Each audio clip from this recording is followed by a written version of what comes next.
The IotaVX SA3 integrated amplifier and PA3 amplifier are not new products. They've been out for quite some time now. Actually, they've been out for longer than I've been doing these reviews.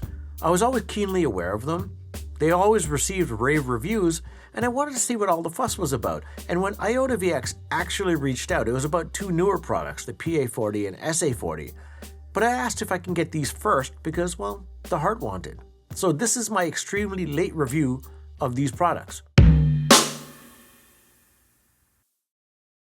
And of course, if you wouldn't mind just liking this video, subscribe to the channel. It'll help me out a ton and help me get more awesome products like this in for review.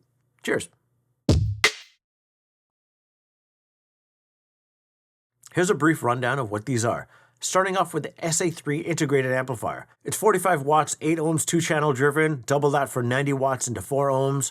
It's got 5 RCA inputs, 1 moving magnet phono input, 1 Toslink, 1 coaxial, 1 Bluetooth. It's got 1 sub-out, a pre-out, and a headphone out. Frequency response is 10 Hz to 100 kHz, and it comes with a small little remote. The PA3 is the stereo power amplifier variant. It has the exact same power, 45 watts, 8 ohms, 90 watts into 4 ohms. But the best part about these products is that you can use them together in bridge mode, giving you 90 watts into 8 ohms and 180 watts into 4. And this is how I use them for the most part. This IotaVX stack has a look. It's decidedly old school in my opinion. It reminds me a lot of my old NAD 326 BEE, and it kind of looks like what I wished that evolved into. It's a simple, distinct, utilitarian design. I feel like it's more function over form. I do like the shallow depth and the short height. It makes for easy placement. It's a regular gray casing, it's got a large logo, it's got a square power button. I do find in the dark that the lights are a little off-putting. You can dim the SA3, but you can't dim the PA3, I guess because you can buy the SA3 standalone. But it'd be nice if you can dim both of the lights at the same time. But I get it, not everyone's listening in the dark, so it's not too big of a deal. But when it comes to integrated amplifiers, there are usually like 3 things that I look forward to. There's tone controls, there's home theater bypass, and then there's HDMI. This being an older product, it doesn't have 2 of those things. It doesn't have home theater bypass, and it doesn't have HDMI. And truthfully, if my space wasn't dual purpose, and if I had a dedicated spot for 2-channel, or at the very least, a place for my turntables, this combo would be a combo that I would pick up for my own usage. It's got a bunch of analog inputs, it's got decent digital connectivity, the Bluetooth works perfectly, it connects every single time. But look, I get it, this is somewhat hypocritical from me because I do judge other amplifiers for not having these features. I guess because it's old and also because it has a resemblance to my old NAD that I'm willing to forgive this. So initially, I set this up in my living room atop my media unit, connected to a variety of different speakers. But then because this doesn't have home theater bypass and my setup is more dual purpose, that I moved it over to the side and just left it in 2-channel stereo mode connected to speakers because that was a lot easier and it wouldn't impede on me watching TV. Sources were the CXN V2 and the Alva TT V2 turntable, but then quite literally, I'm realizing this as I'm recording this, that I have the SMSL DO100 Pro in-house, and that's a DAC with HDMI, so conceivably I can just connect that to this and then connect that to my TV. So I might actually just try that in my bedroom. The speakers used were the ELAC Debut 63, the ELAC Unifier Reference Bookshelf, the Buchardt P300, the Martin Logan F10, and for subs it's the Buchardt Sub 10 and the Martin Logan Dynamo 10. Starting off with just the SA3 integrated, it reminds me a lot of my prior experience with the Rotel A8 and the Cambridge AXA35. It's a decent amount of power, it's able to drive a wide variety of bookshelf speakers. It reminds me so much of my NAD 326, albeit less brash in overall character, but it trumps the Rotel and the Cambridge for having simple digital connectivity, a sub-out, and pre-outs.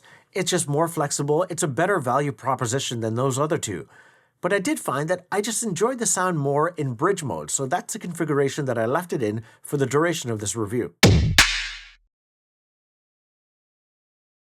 Starting off with the SA3 standalone, playing Radiohead's All I Need, Mazzy Star's Fade Into You on the ELAC Debut DB63s, it was a really good pairing. The SA3 has enough power to drive these speakers, and tone control was nice just to be able to add a bit of bass to the proceedings. I find that the top end has nice air and space, and when All I Need kicks in, it's really full and enveloping, and it's ditto for Fade Into You, though in bridge mode, it just sounds bigger overall. It's a wider soundstage, it's taller, there's better instrument separation overall. And in bridge mode, I'm able to connect more power-hungry speakers, like the Unify reference in the Buchardt P300s. Stepping up to the ELAC Unify reference, that's more of the audiophile's favorite bookshelf speaker. But if I'm being honest, I don't really enjoy it. To me, it sounds like a well-appointed studio monitor. It's a bit more neutral, it's a bit more flat. To me, it's kind of dead. And it does require a fair amount of power. And I didn't feel like, even in bridge mode, that this was driving the speaker properly. It was just enough to get a decent amount of oomph out of it, but it just wasn't overly engaging to my ears. I much prefer the Buchardt P300s. That speaker is less of the audiophile's dream, especially the way I have it set up, about a foot away from the front wall. It does have a fairly large rear-mounted passive radiator, which does cause a fair amount of room boom. Audiophiles would be more inclined to pull this out into your room, but me, it doesn't really bug me. I like a bit of room boom. I like a bit more of a fatter bottom end to my sound. And with Radiohead's All I Need in full swing, it sounds massive. Really wide, really tall, lots of detail. I can actually take the bass control and just turn it down by 2 or 3 notches, turn the treble up by 1 to give me a bit more definition from the highs. I love it to death.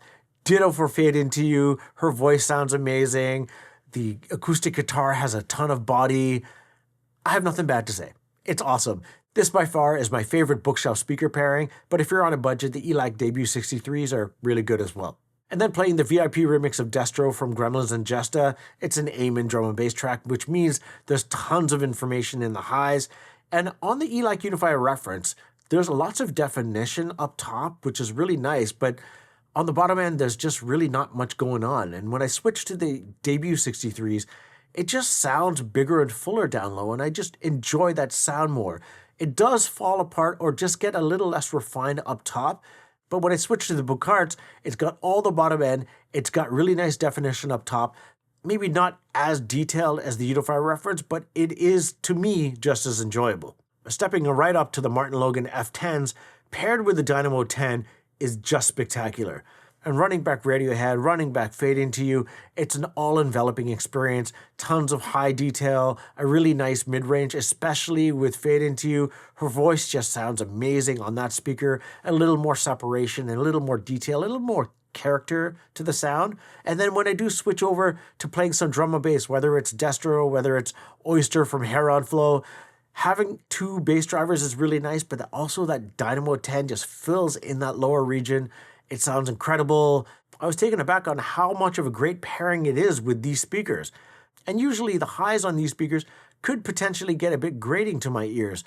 I did notice it on the EXA100 from Cambridge Audio. It's an amplifier that doesn't have tone controls.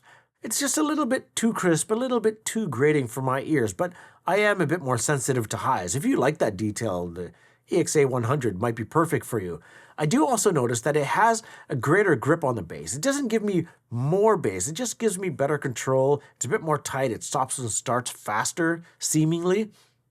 But it's too bad it doesn't have tone controls, because over the long period, I just prefer listening to the Iota stack. But when I was coming off the EXA100 or even the Marantz Model 50, going back to the IotaVX stack, it did sound a little less refined, a little flatter overall, but those are much more expensive amplifiers. The more apt comparison with this IotaVX stack would be against the SMSL PA3 or the Auralic A100. To me, the IotaVX stack bests them both with a fuller, more open, more wide, and taller sound. It's more pleasing to my ears. And with the SA3 standalone, it's a closer comparison. And then just now adding the SMSL DO100 Pro DAC to the mix in my bedroom watching some TV. To be honest, I took a bit of a break and watched Monday Night Raw and then listened to some music. I didn't find that DAC imparted any sonic character traits to the proceedings, so all it did was just expand the connectivity of these products, so that's an option as well. One thing that's worth noting, if you have bookshelf speakers and they don't make a ton of bass, you can bump up the bass by about 10 notches, and it does a decent enough job of just adding a bit of lower end presence to the mix. I noticed on the ELAC Debut 3s, bumping it up about 3 notches gave it a ton of body, enough boom for my taste, especially with kick drums and drum and bass. Adding in the Buchardt Sub 10 does add a lot more presence, a lot more fullness to the sound overall. The inclusion of my current favorite subwoofer, the Dynamo 10 from Martin Logan, gives me all the oomph that I need. If you haven't already, just shortlist this combo. It's flexible, it's easy, it's small, and above all else, it's great sounding. And should you need more modern digital connectivity or something, just add on a DAC from the likes of SMSL or Fosse or somebody, and you're kind of golden. I am curious to hear the next iteration or the next step up that was originally offered, because I have taken a look at it and it does include some of that modern digital connectivity, and crucially, it's got more power. Fingers crossed.